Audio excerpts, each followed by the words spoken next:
Para a nossa ambientação, faremos a leitura da página do livro Vida Feliz, psicografia de Divaldo Franco, pelo espírito Joana de Ângeles, lição 127.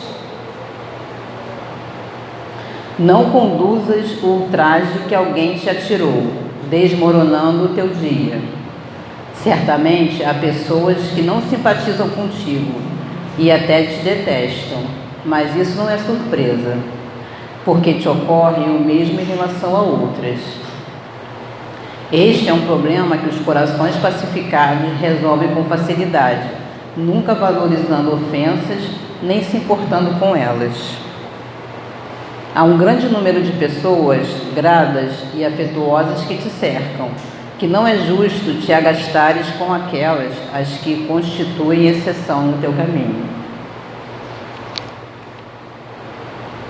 Deixa no chão do esquecimento a ofensa que te dirigem e segue na direção do amor que te aguarda. Senhor Jesus, te agradecemos, Mestre, por esta manhã em que podemos estar aqui em Teu nome para aprender um pouco mais da Tua mensagem. Fica conosco, Mestre, nos amparando e auxiliando agora e sempre, que assim seja, graças a Deus. Nosso estudo de hoje está com a expositora Leila, que é frequentadora do CELC, e o tema é o prefácio do Evangelho segundo o Espiritismo, em produção 1. O tema objetivo desta obra. Passo a palavra para a Leila. Bom dia, amigos, que a paz do nosso Mestre Jesus continue a nos inspirar. E hoje nós estamos retomando o estudo do Evangelho segundo o Espiritismo. Fizemos essa longa caminhada, né? Estivemos estudando o capítulo 28, que é aquele recurso das preces, e agora partimos para a introdução, mas antes tem o prefácio, e eu vou ler o prefácio na íntegra para nós. Diz assim: os Espíritos do Senhor, que são as virtudes dos céus, qual imenso exército que se movimenta ao receber as ordens do seu comando, espalham-se por toda a superfície da terra e, semelhantes a estrelas cadentes, vêm iluminar os caminhos e abrir os olhos aos cegos. Eu vos digo em verdade que são chegados os tempos em que todas as coisas hão de ser restabelecidas no seu verdadeiro sentido, para dissipar as trevas, confundir os orgulhosos e glorificar os justos. As grandes vozes do céu ressoam como sons de trombetas, e os cânticos dos anjos se lhes associam. Nós vos convidamos a vós, homens, para o divino concerto. Tomai da lira, fazei uníssono nas vossas vozes, e que num hino sagrado elas se estendam e repercutam de um extremo a outro do universo. Homens, irmãos a quem amamos, aqui estamos junto de vós. Amai-vos também uns aos outros e dizei do fundo do coração, fazendo as vontades do Pai que está no céu: Senhor, Senhor, e podereis entrar no reino dos céus. E quem assina é o Espírito de verdade. A gente pode encontrar outras mensagens do Espírito de verdade aqui no próprio Evangelho, tem algumas mensagens assinadas por ele, o Livro dos Espíritos, né? E no Livro dos Médiuns.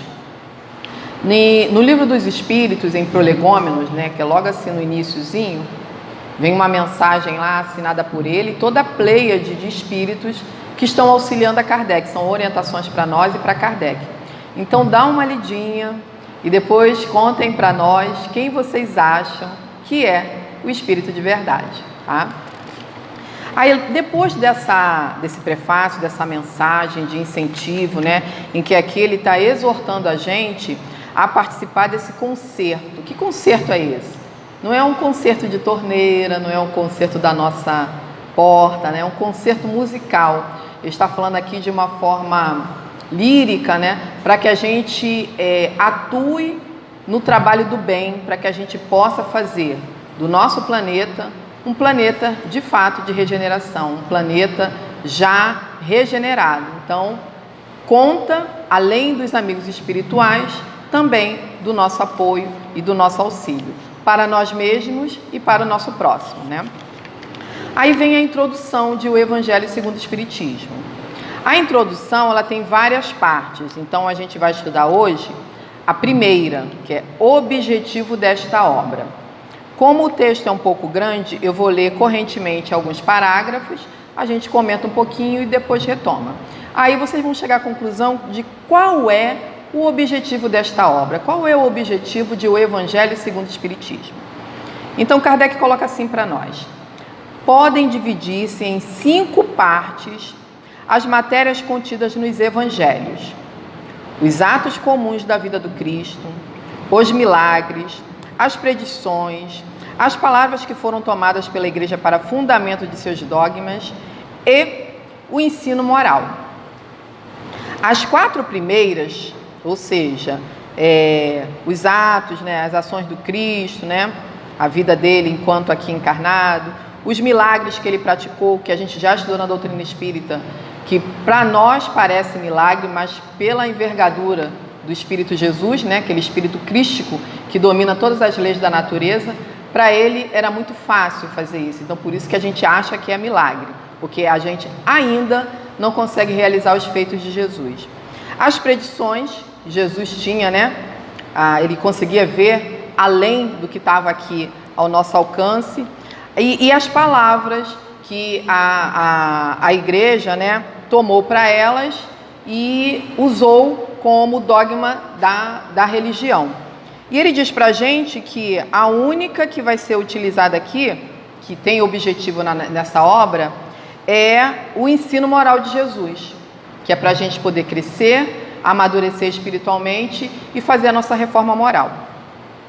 E ele diz, né, as 4 primeiras têm sido objeto de controvérsia, né? A última, porém, conservou-se constantemente inatacável. Então, isso independe de religião. O ensino moral do Cristo não tem como a gente tentar dizer que não tenha sido daquela forma, né? A gente tentar contradizer, porque está muito claro ali. Diante desse código divino, a própria incredulidade se curva.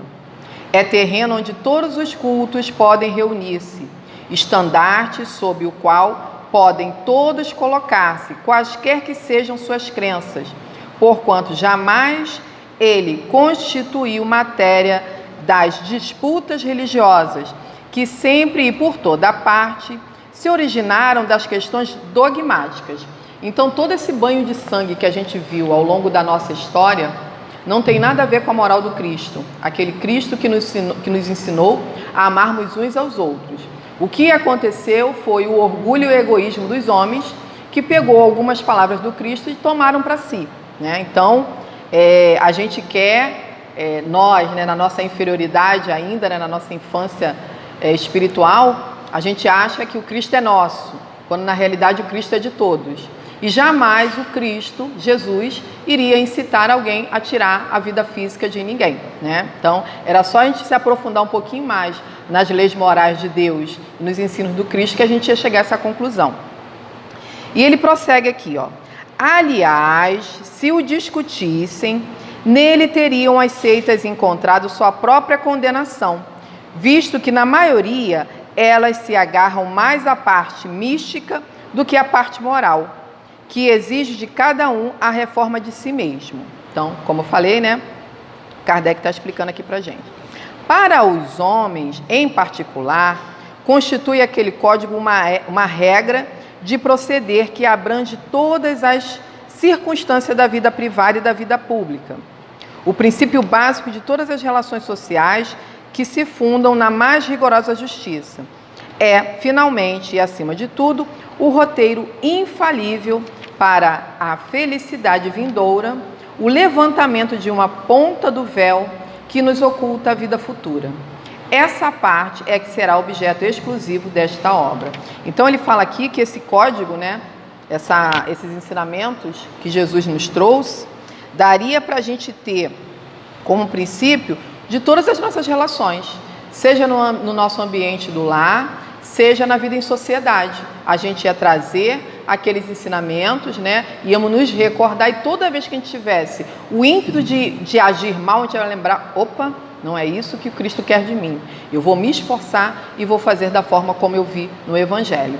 Nem sempre a gente consegue, mas se a gente se empenhar nessa parte, muito mais rápido a gente vai conseguir fazer a nossa transformação para melhor. E ele diz aqui no finalzinho desse parágrafo que essa é a parte que será objeto exclusivo desta obra. Então, essa parte moral. Kardec não se ateve aqui na construção de O Evangelho segundo o Espiritismo em particularidades da infância de Jesus. A gente tem muita curiosidade de saber o que Jesus fez dos 12 anos aos 30, né? Quando ele começou o messianato dele, né? Isso aqui Kardec não aborda e nem os historiadores têm muita certeza do que houve. Então, não é necessário para a gente, né? O que a gente precisa se ater é no ensino moral do Cristo. E no outro parágrafo ele diz: toda a gente admira a moral evangélica. Todos lhes proclamam a sublimidade e a necessidade. Muitos, porém, assim se pronunciam por fé, confiados no que ouviram dizer ou firmados em certas máximas que se tornaram proverbiais. Então a gente vai reproduzindo e vai decorando, né, alguns salmos ou alguns trechos dos evangelhos de Marcos, de Mateus, né, de Lucas. A gente decora, memoriza, mas ele está dizendo aqui que a gente acha lindo, mas será que a gente aplica aqueles versículos que a gente memorizou? Poucos, no entanto, a conhecem a fundo, e menos ainda são os que a compreendem e lhe sabem deduzir as consequências. Então a gente não mergulha, né, no teor, no fundo das mensagens. E mais adiante ele vai falar para a gente, ele meio que desculpa a nós, né? Por quê? Os textos evangélicos são um pouquinho complicados para a gente interpretar, são truncados. Talvez pelo idioma e depois pelas traduções que foram feitas ao longo do tempo. Então tem como se fosse um véu para a gente compreender. Daí a importância da gente estar sempre atento aos ensinos dos Espíritos, que vêm tirar esse véu e fazer com que a gente entenda as máximas do Cristo com uma forma mais simples, mais fluida para nós. E ele diz assim, ó: a razão está, por muito, na dificuldade que apresenta o entendimento do Evangelho, que para o maior número dos seus leitores é ininteligível. Quem de nós aqui já não pegou lá a Bíblia, né, os Evangelhos, aí lia, mas não conseguia entender muito e a gente às vezes interpretava ao pé da letra, né? Aconteceu com muitos de nós. A forma alegórica e o intencional misticismo da linguagem fazem que a maioria o leia por desencargo de consciência e por dever, como leem as preces, sem as entender, isto é, sem proveito. Então, o que a doutrina espírita nos propõe? A fé raciocinada. O que é a fé raciocinada? É quando eu leio aquele texto, né? Pode ser um texto evangélico, uma leitura edificante, eu racionalizo aquilo, eu tento compreender, trago para a minha realidade e tento colocar aquilo em prática. Ou mudar o meu comportamento, se o meu comportamento não condiz com aquela mensagem edificante. Então, aqui nesses evangelhos tradicionais, a gente não conseguia fazer muito isso. E antigamente, menos ainda, porque os textos eram em latim, eram proferidos também em latim, e só quem detinha esse conhecimento eram os sacerdotes. Então, o público, né, os fiéis das igrejas, eles iam lá, ouviam a chamada ladainha, né, e dizia sim para tudo, mas não sabia sim para o que eles estavam dizendo. Mais adiante, Kardec diz, passam-lhes despercebidos os preceitos morais, disseminados aqui e ali, intercalados na massa das narrativas. Impossível, então, apanhar-se-lhes o conjunto e tomá-los para objeto de leitura e meditações especiais. Ele diz que é impossível dessa forma. Se a gente não entende o texto e não há um meio, não há uma chave para a gente compreender, fica mais complicado. E qual é a chave que a gente conseguiu? O Espiritismo, né? O ensino dos Espíritos trouxeram para nós essa percepção, essa facilidade de entendimento dos evangelhos. E hoje a gente tem Haroldo Dutra, né, gente, que traduziu os evangelhos para a gente de uma forma mais fácil ainda, porque ele estuda muitas línguas e, segundo as palavras dele, quando o tradutor traduz, ele não leva em conta o contexto daquela situação. Então traduz às vezes ao pé da letra e foge um pouco o sentido. Então a gente está confiando muito nessa tradução. Quem já leu está gostando muito dessa tradução dos evangelhos através do Haroldo Dutra Dias. Outro parágrafo. É certo que tratados já se hão escrito de moral evangélica, mas o arranjo em moderno estilo literário lhe tira a primitiva simplicidade, que ao mesmo tempo lhe constitui o encanto e a autenticidade. Apesar de Jesus ter falado, né, por parábolas, ter usado sentido figurado, ele usava exemplos simples. A gente via que ele pegava, era a questão da agricultura, do pastoreio, né, as ovelhas, o lobo, o trigo. E ainda assim, ele não deixou nada escrito. Quando foi transcrito, a coisa fugiu um pouquinho da simplicidade. É isso que ele está falando aqui para nós. Outro tanto cabe dizer-se das máximas destacadas e reduzidas à sua mais simples expressão proverbial. A gente reduziu tanto que perdeu o contexto. Ele vai explicar aqui, ó. Desde logo, já não passa de aforismos privados de uma parte do seu valor e interesse pela ausência dos acessórios e das circunstâncias em que foram anunciadas. Como é que a gente vai exemplificar isso aqui? Primeiro, a gente tem que saber o que é aforismo. Eu fui buscar, porque eu também não sabia. E um exemplo é o seguinte, o aforismo é quando a gente tem uma situação, a gente tem um texto e a gente reduz aquele texto. Vou dar um exemplo aqui, ó. A gente tem no Evangelho de Mateus aquela situação quando Jesus, através daquela conduta de Judas Iscariotes, né, os soldados foram lá prender Jesus. O que um dos discípulos de Jesus fizeram? Pegou a espada e decepou a orelha de um dos soldados, né? Jesus foi lá fluidicamente, botou de volta, conteve o sangramento e tal. E Jesus pediu para que ele colocasse a espada de volta, né? E falou, quem com a espada fere, né, com a espada perecerá. O que a gente fez? Quem com ferro fere, com ferro será ferido. A gente reduziu. Quando a gente quer falar mal de um filho ou de uma família, o que a gente faz? Tal pai, tal filho. Então a gente reduz aquele dizer ou aquele contexto e na maioria das vezes é tão reduzido que a gente não consegue entender o todo. É isso que Kardec está falando aqui para nós. Ele diz assim, ó, já não passam de aforismos privados de uma parte do seu valor. Então a gente rotula e não vai buscar a fonte daquilo e fica privado de toda uma situação que a gente poderia imaginar, raciocinar. Por exemplo, ali, se a gente estivesse do lado do Cristo, né, essa questão de quem com ferro fere, com ferro será ferido. Qual seria a nossa atitude de do lado do Cristo viesse aquele, assim, um monte de pessoas, vamos pegar o Cristo, e a gente deixaria?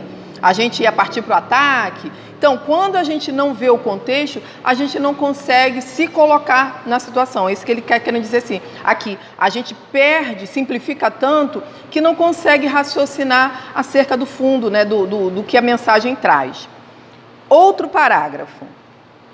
Para obviar, ou seja, para se tornar óbvio, a esses inconvenientes, reunimos nesta obra os artigos que podem compor, a bem dizer, um código de moral universal, sem distinção de culto. Então, ou seja, qualquer religião, independente de ser o espiritismo ou não, vai poder pegar esses textos aqui, que está no Evangelho segundo o Espiritismo, e trazer para a sua realidade. Não existe embargo, não há empecilho que uma outra pessoa de outra religião leia e ela consiga compreender. É compreensível. Nas citações, conservamos o que é útil ao desenvolvimento da ideia, pondo de lado unicamente o que não prende ao assunto. Então, a gente vai ver que todo início de capítulo tem um trechinho de um evangelho. Tem um evangelista ali que escreveu, em alguns casos ele pega um trecho de Lucas, um trecho de Marcos, tem vários ali, mas sempre a partir de um trecho dos evangelhos. Além disso, respeitamos escrupulosamente a tradução de Saci. Aí eu fui ver quem é esse cidadão, né? Peguei aqui, era um tradutor do século XVIII. Ele nasceu em março de 1613, em Paris, e faleceu 4 de janeiro de 1684. E o nome dele é Louis Isaac Lemaitre de Sacy. É francês, então eu não sei pronunciar, né? E esse tradutor, né, esse filósofo, ele traduziu. E ele faleceu no século XVII, mas já no século seguinte, no século XVIII, ainda era a tradução mais respeitada. Então, o que eles estão dizendo aqui, né, o que Kardec está dizendo, o que os espíritos estão falando, que respeita a tradução desse tradutor, desse sacerdote, mas que tem algumas ponderações a fazer. Por isso que ele diz, respeitamos escrupulosamente a tradução de Sacy, assim como a divisão em versículos. Então tá lá, né? De repente o que era um texto completo, o que era uma carta, para facilitar a nossa compreensão, vamos lá, capítulo 5 de Mateus. Aí tá lá o verso 1, o verso 2, o verso 3, foi dividido em pequenos versículos. Ele diz que respeita isso também. Se facilitou a nossa compreensão, ótimo. Porém, de nos atermos a uma ordem cronológica impossível e sem vantagem real para o caso. Grupamos e classificamos metodicamente as máximas, segundo as respectivas naturezas. Ou seja, Kardec não se prendeu a versículo, ele se ateve ao assunto. Se ele queria falar de reencarnação, ele pegava lá um versículo do Evangelho que tratava sobre esse ponto. Se ele queria falar da moral do Cristo, naquele trecho onde uma das pessoas que estavam ouvindo Jesus foi chamar Jesus e falar que a mãe dele estava lá de fora e os irmãos. E Jesus fala, quem é minha mãe, quem são meus irmãos, né? Então ele se ateve àquele trecho ali. Se a gente tiver curiosidade, a gente vai lá nos evangelhos, vê o trecho na íntegra para a gente contextualizar. Mas ele não ia fazer isso, primeiro que ia ficar muito extenso, e ia fugir ao objetivo do capítulo. Então ele diz, classificamos metodicamente as máximas, segundo as respectivas naturezas, de modo que decorram uma das outras, tanto quanto possível. A indicação dos números de ordem dos capítulos e dos versículos permite-se recorrer à classificação vulgar em sendo oportuno. Então, se a gente achar que é oportuno para nós, que é necessário, a gente vai lá no texto original e dá uma lida em todo o capítulo, ou pelo menos na maior parte dos versículos. Outro parágrafo. Esse, entretanto, seria um trabalho material, que por si só apenas teria secundária utilidade, como ele falou antes, né? O essencial era pô-lo ao alcance de todos, mediante a explicação das passagens obscuras e o desdobramento de todas as consequências, tendo em vista a aplicação dos ensinos a todas as condições da vida. Foi o que tentamos fazer com a ajuda dos bons espíritos que nos assistem. Aqui a gente pode, que me vem à memória agora, por exemplo, aquela questão dos pobres de espírito, que agora está falando pobres em espírito. O que a gente falava quando a gente ia se referir a uma pessoa, né? Pobre de espírito, pobre de espírito mesmo, né? A gente rebaixava a pessoa como se ela não tivesse moral, como se ela não tivesse virtudes. E quando a gente vai ver aqui, os espíritos nos instruem afirmando que um pobre de espírito é aquela pessoa simples, é aquela pessoa que tem a humildade de coração, que a gente confunde humildade com a questão financeira, né? E a gente sabe que a gente pode ter poucos recursos financeiros e ainda assim ser uma pessoa orgulhosa. Então, esse trecho foi que Kardec colocou para a gente poder se orientar com relação às máximas do Cristo. E o outro, como eu falei, na questão moral do Cristo. Outro parágrafo aqui. Muitos pontos dos evangelhos, da Bíblia e dos autores sacros em geral só são ininteligíveis, ou seja, a gente só não consegue entender, parecendo alguns até irracionais, por falta da chave que faculte se lhes apreenda o verdadeiro sentido. Essa chave está completa no Espiritismo, como já o puderam reconhecer os que o têm estudado seriamente e, como todos, mais tarde, ainda melhor reconhecerão. Por quê? Aqui ele já tinha publicado a obra O que é o Espiritismo, já tinha publicado o Livro dos Espíritos e já tinha publicado o Livro dos Médiuns. Então já tinha uma quantidade suficiente de dados acerca da espiritualidade. Então já dava para a gente ter uma consciência maior acerca das orientações dos amigos espirituais. Só que ele percebeu que faltava moral. Então daí a publicação de O Evangelho segundo o Espiritismo. Aí ele diz: o Espiritismo se nos depara por toda parte na antiguidade e nas diferentes épocas da humanidade. Por toda parte se lhe descobrem os vestígios nos escritos, nas crenças, nos monumentos. Essa a razão porque, ao mesmo tempo que rasga horizontes novos para o futuro, projeta luz não menos viva sobre os mistérios do passado. O que pode vir na nossa mente quando a gente diz que o Espiritismo não foi criado, né? Os espíritos trouxeram as informações no momento que a gente tinha maturidade espiritual para compreender todas as máximas, mas a gente sabe que lá no Antigo Testamento, desde que a gente se entendeu como ser pensante, né, racional, a gente tem vestígios da influência dos espíritos. E quando ele diz aqui, o Espiritismo se depara por toda parte na antiguidade. Eu busquei lá no Antigo Testamento, no livro de Samuel, quem lembra daquela parte quando Saul vai na pitonisa, que é naquela época que ele tinha proclamado, né, tinha determinado uma lei, que ninguém mais podia predizer ou buscar informações sobre o futuro ou o passado. Então as pitonisas, que eram as médiuns, né, não podiam mais se manifestar, tudo era feito escondido. Então ele pede para um dos empregados dele levar ele até uma pitonisa. E ela pede para evocar Samuel. E Samuel se apresenta para ele, porque ele estava em conflito lá com os filisteus, né, ia acontecer uma guerra. Embora ele tenha recebido o conselho, ele não seguiu nada, mas ele foi lá, né? E o Espiritismo não foi descoberto nessa época. A gente só conheceu o Espiritismo agora, né? Há pouco tempo. Ainda assim, os espíritos se manifestavam. Por isso que a gente diz que não foi Kardec que criou o Espiritismo. Kardec nos auxiliou, né? Codificou, organizou tudo para nós, mas os espíritos se manifestam desde há muito tempo. É só a gente conseguir captar os vestígios dessas manifestações nas obras antigas. Por isso que ele está falando aqui, desde a antiguidade e por toda parte e por muito tempo. Penúltimo parágrafo.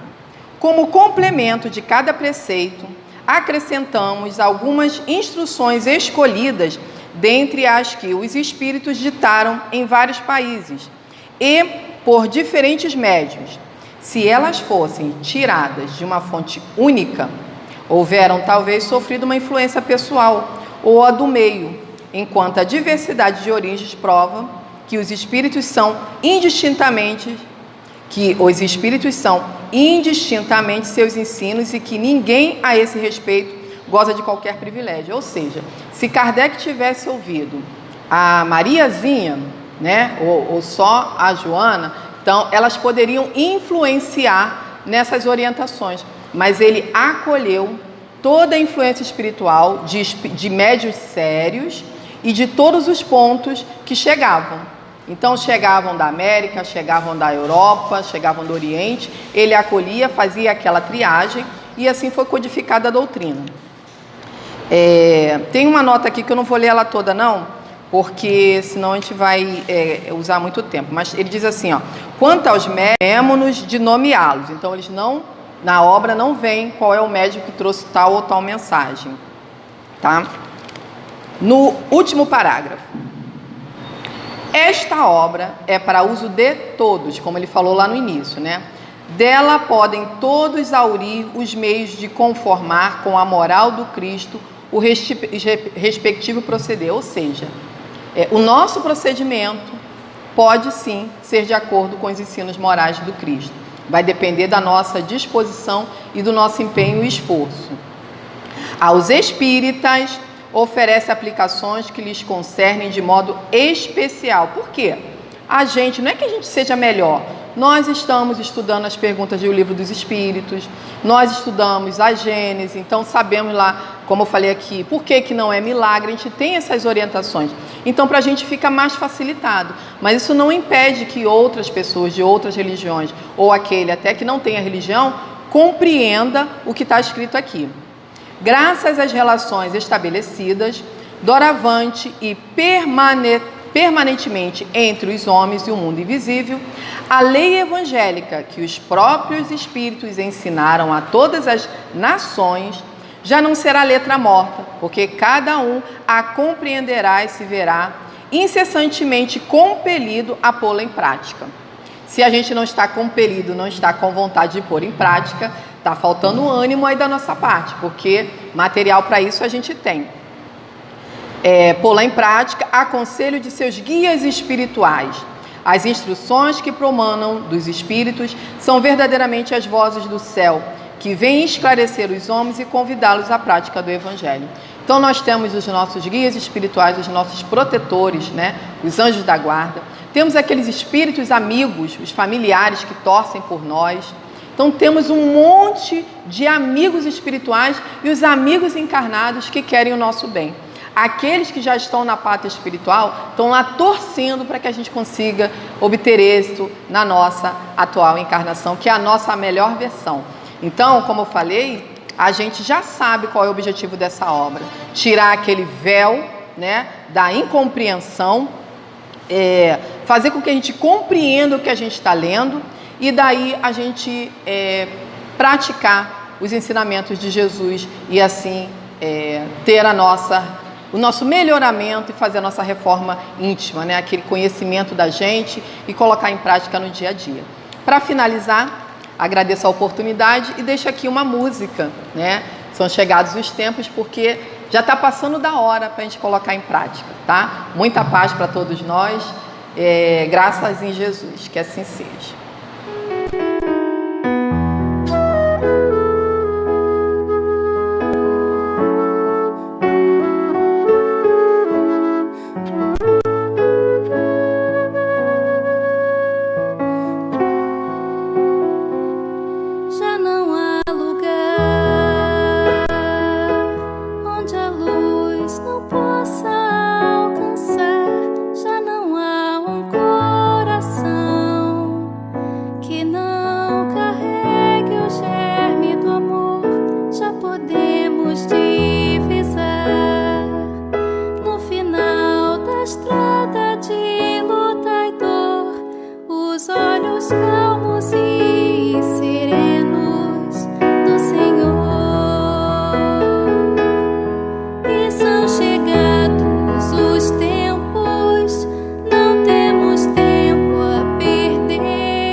todos os tempos, não temos tempo a perder. Já foi lançada a semente e há tanta coisa a se fazer, acolher corações. Amar é nosso papel, unificar as nações, erguer os olhos pro céu. Erguer os olhos para o céu.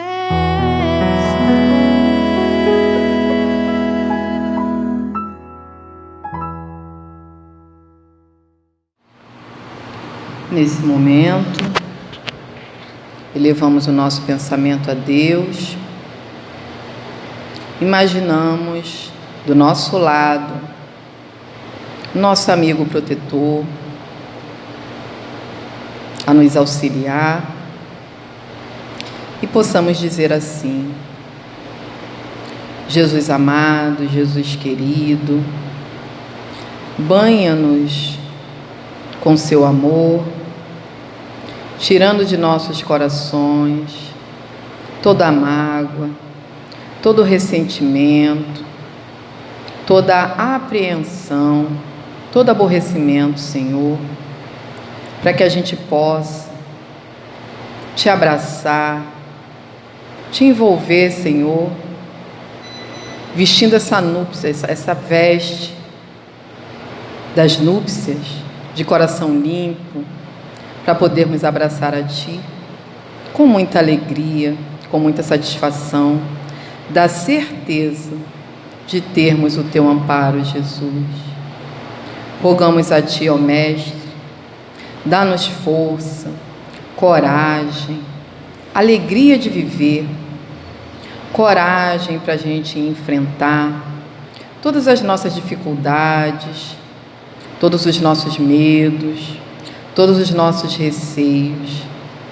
Auxilia-nos, Jesus, na paciência, paciência para com as nossas faltas, paciência para com as faltas daqueles com as quais a gente convive, que a gente possa se manter espiritualmente fortalecidos para vivermos a nossa vida com muito amor, com muita alegria, vivendo no bem e praticando o bem. Muita gratidão, Jesus, gratidão a esses amigos espirituais que estão aqui nesse ambiente, balsamizando nossas dores, reparando nossas chagas, nos orientando sobre as nossas atitudes. Que o Teu amor, Jesus, permaneça conosco e que ao sairmos daqui possamos manter essas energias por bastante tempo na nossa mente, no nosso corpinho físico, na nossa alma. Graças a Ti, Jesus, graças a esses amigos espirituais, graças a Deus, nosso Pai Criador, que assim seja. Agradecemos a nossa irmã Leiva pelo estudo desta manhã. Agradecemos a presença de todos, desejamos um excelente dia. Centro Espírita Luz e Caridade de Santa Cruz. Retorno presencial desde janeiro de 2022. As nossas reuniões públicas de quinta-feira, às 9h30, e sexta-feira, às 20 horas, retornaram presencialmente nos dias 6 e 7 de janeiro de 2022, seguindo os protocolos sanitários e conforme a capacidade de espaço, mantendo-se o devido distanciamento. Sugerimos que as pessoas levem suas garrafinhas de água. Não está havendo evangelização infantil nesses dias, devendo as crianças ficarem sentadas junto com seus responsáveis. Estudos presenciais ou online. Inscrições pelo formulário. Estudo sistematizado da doutrina espírita. A partir dos 22 anos. Presencial aos sábados, das 16h30 às 18 horas. Iniciou-se em 5 de fevereiro de 2022. online, às segundas e quartas quintas-feiras, das 20 às 21 horas. Iniciou-se em 10 de fevereiro de 2022. Evangelização Espírita da Juventude, dos 13 aos 21 anos, presencial aos domingos, das 10 às 11h30.